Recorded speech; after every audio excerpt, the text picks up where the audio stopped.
And joining me to help me do that is Dr. Imani Perry, the professor of African American Studies at Harvard University. She's the author of the best-selling book, South to America, A Journey Below the Mason-Dixon to Understand the Soul of a Nation, as well as the upcoming important book, Black in Blues, How a Color Tells the Story of My People. Professor, it is good to see you. Thank you for being with us.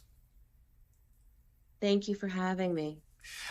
Professor, a number of people have said in the last several days in different ways that this concept of American exceptionalism, this hubris that we have, that it can't be that bad, it can't get that bad, is something we need to overcome, because it can, and it is in our hands to make it either that good or that bad. We made a choice this week that is not encouraging, but the fact is it's still up to us because we still have agency.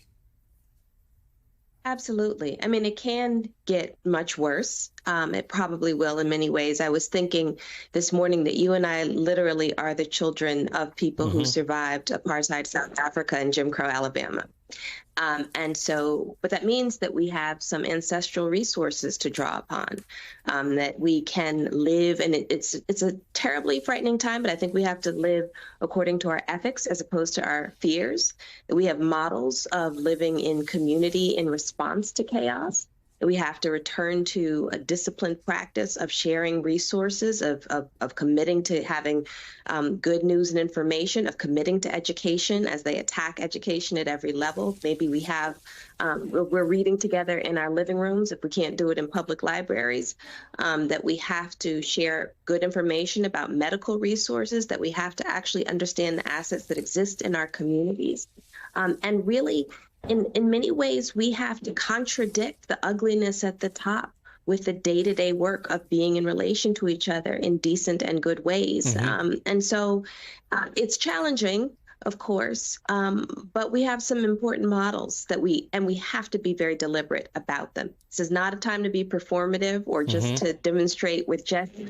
We have to actually do the work. So what does that work look like when you talk about engaging with people? Because I made a reference to this yesterday with respect to the 73 million plus people who voted for Donald Trump. Some percentage of those people would actually like to oppress people and don't care if women can't control their own bodies. Most of them, I don't think, want to see women bleeding out in parking lots. Most of them don't want to see mass deportations. They fell for some nonsense. They fell for some lies. They believe that inflation and tax rates are more important than social justice. And look, when you're facing it, it is. But how do you engage with those people who may be in good faith fooled by the messages that we are getting right now? James Baldwin said this, right? We can love each other until you start oppressing me. Right. I mean, I don't know. It's an extremely challenging question, and it depends on the circumstances. But this is what I do know. I do know that we have to be vociferous in our embrace of the most marginal and vulnerable amongst us and not recede in the face of the attacks upon them. And that offers actually a model for our fellow citizens and community members, that we are not going to be cowed by the ugliness. I think being in relationship to other people of conscience also means that we engage in what, John McKnight called asset-based community development. We look at we assume that everybody in our communities have something meaningful to offer, and we collect information about that and we pool resources. And so we model something that is very different from those messages of ugliness and vindictiveness and cruelty. When people feel vulnerable, I think they are often prey to some of those messages, but we also can demonstrate how our vulnerability can actually be a point of commonality. So, that's what I think. It's hard for me to know. There's so many different circumstances, and there is a lot of meanness and ugliness in our culture. And so I don't want people to be unsafe, but I do think that we have to live according to our ethics and our integrity as opposed to our fear.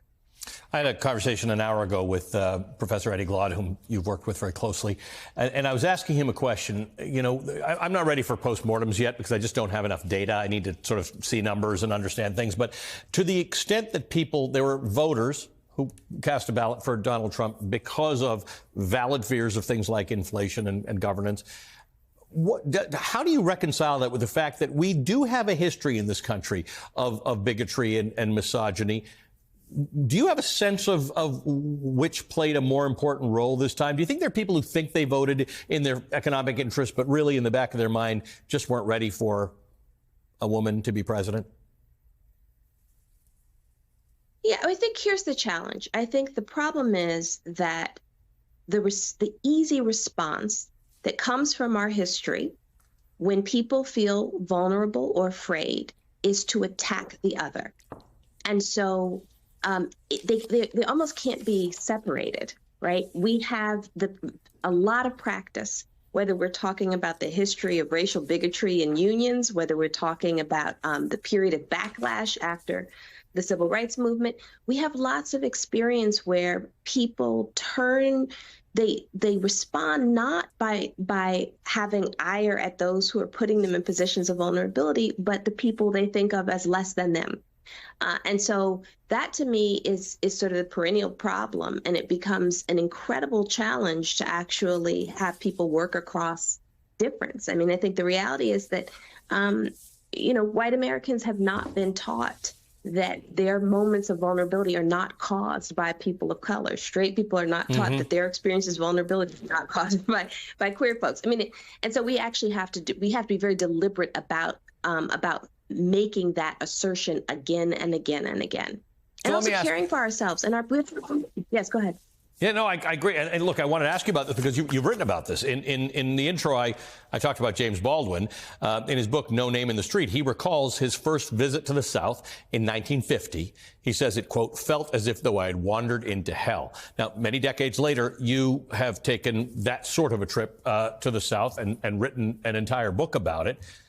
Let me talk about that in terms of understanding or not understanding our history and why we are the way we are. What do you think Americans need to understand about that based on your book? I mean, I think what people need to understand is that it is justice isn't a zero-sum game.